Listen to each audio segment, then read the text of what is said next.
itu berbicara mengenai bagaimana seorang pemuda itu harusnya.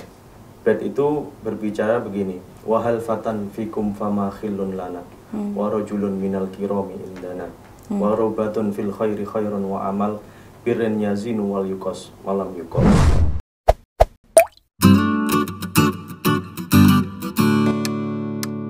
Assalamualaikum warahmatullahi wabarakatuh. Bersama saya Ulfa Khaironi dalam acara Celoteh Santri.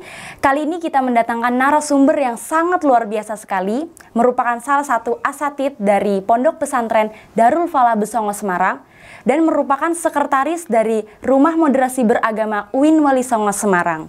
Langsung saja kita perkenalkan Kang Lutfi. Assalamualaikum Kang. Gimana kabarnya Kang? Sehat? Alhamdulillah baik. Jadi gini Kang, kita pada podcast kali ini kita akan membahas tentang refleksi Sumpah Pemuda, yang mana hari ini kita merayakan perayaan Sumpah Pemuda, yang mana pada masanya pemuda-pemuda di zaman itu banyak sekali berkorban demi kemerdekaan Indonesia. Salah satunya yaitu dulu membentuk Kongres Pemuda, dan banyak sekali momentum-momentum dari para pemuda-pemuda yang menggetarkan dunia, khususnya Indonesia.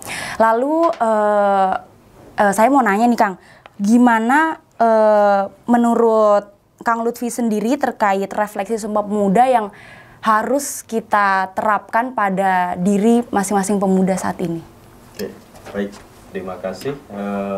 Saya manggilnya apa ini? Mbak Sandri? Iya, Mbak Sandri. Tadi diminta bagaimana sebenarnya refleksi itu ya. Saya teringat refleksi itu kayak pijet ya. Pijet refleksi. Tapi baik, renungan terhadap Sumpah Pemuda itu. Ya, jadi kalau kita ingat bagaimana pemuda dulu itu yang akhirnya merumuskan Sumpah Pemuda tanggal 28 Oktober, ya kan?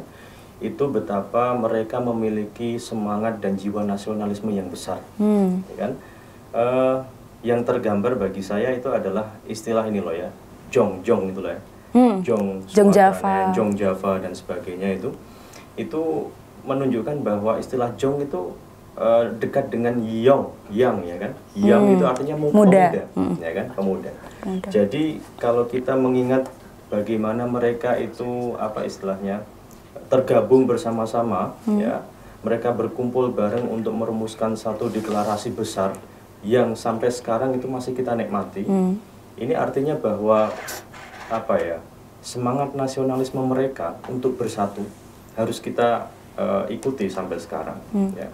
Bagaimana mereka berusaha untuk menjadikan Indonesia ini tetap dalam satu kesatuan Bhinneka Tunggal Ika, itu juga harus yang kita warisi sampai sekarang juga, ya, harus kita praktekkan, ya kan, dan harus kita laksanakan, dan itu semua ya tidak bisa terlepas dari pemuda sekarang harus ya menghayati nilai-nilai kepemudaan yang ada pada waktu dulu, dan juga bagaimana tradisi Islam kita mengajari. Ya. Misalnya ya, ada salah satu bait yang dalam tradisi santri itu sangat populer ya, bait Alfiyah itu, menjelaskan begini. Renungan mengenai Sumpah Pemuda ini mengingatkan saya pada salah satu bait, dan nanti lanjutannya ada di bait berikut, itu ada dua lah ya, bukan satu.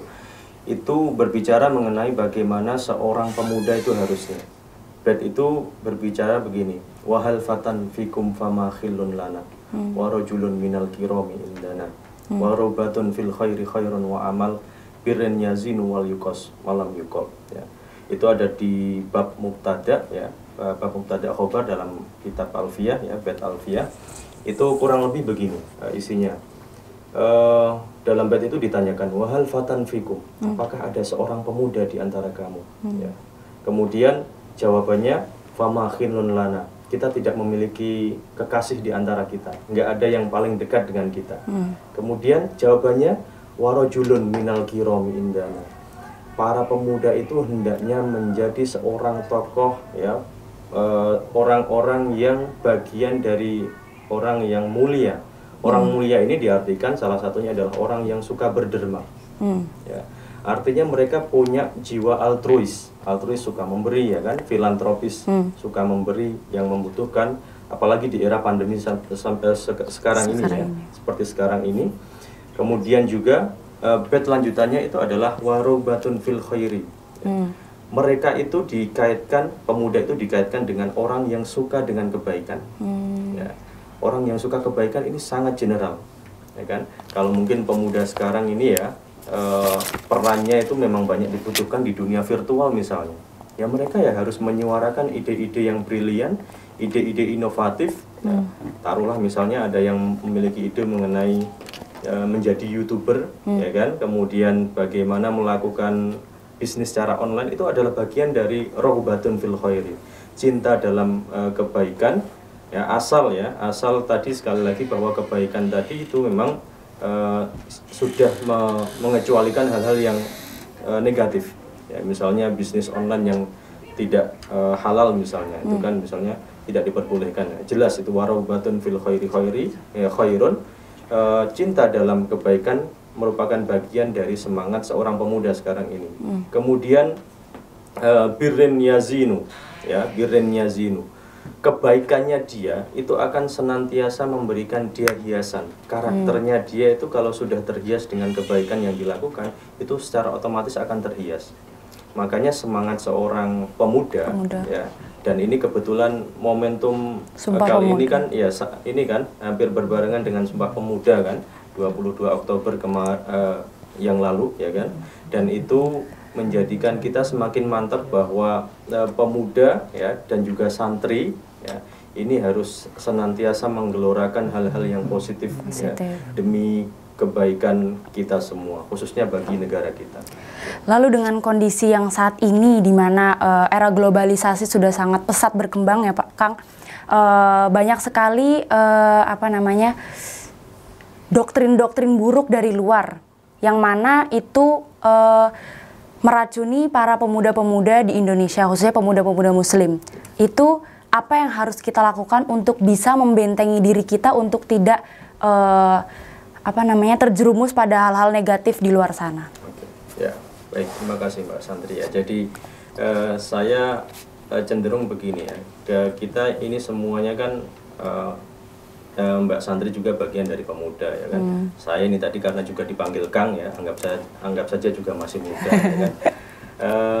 Kita berbicara mengenai ekses negatif dari dampak globalisasi sekarang ini. Katanya sekarang ini itu adalah era post-truth katanya ya, era pasca kebenaran. Era pasca kebenaran ini salah satunya ditandai dengan merebaknya hoax ya, dan hoax itu dianggap sebagai kebenaran. Kan? Karena apa?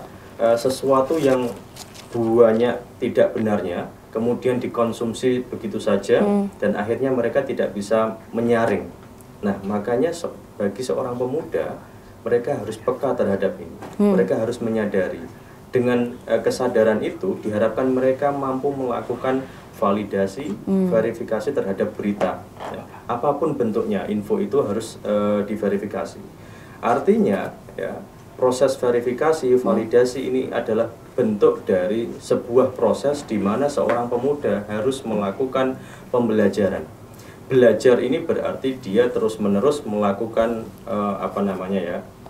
entah dia terus-menerus mengaji, ya kan? Mengupgrade keilmuannya ya, mengupdate hal-hal yang asalnya dia tidak tahu kemudian menjadi tahu. Yang asalnya sudah usang menjadi yang baru, itu kan update ya kan? Maka mereka harusnya tidak lepas dari itu semua. Ya, jadi oleh karenanya sekali lagi bahwa belajar sepanjang masa ya, tidak berhenti belajar itu adalah bagian dari cara seorang pemuda untuk mereka tidak terjerumus dari hal-hal tersebut. Lalu di tengah pandemi seperti ini, di tengah banyak sekali hambatan-hambatan, itu malah dijadikan alasan untuk bagi para pemuda untuk tidak mengupgrade skill dan kemampuannya. Itu menurut tanggapan Kang Lutfi sendiri seperti apa? Ya, kita memang sekarang sedang dicoba dengan pandemi ini, Mbak ya.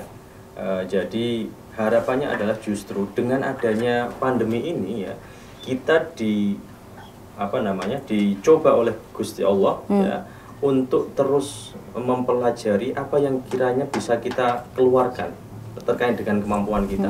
Ya, pandemi semacam ini justru tidak membuat para pemuda tadi kerdil, ya, tapi membuat mereka semakin inovatif ya dan kreatif.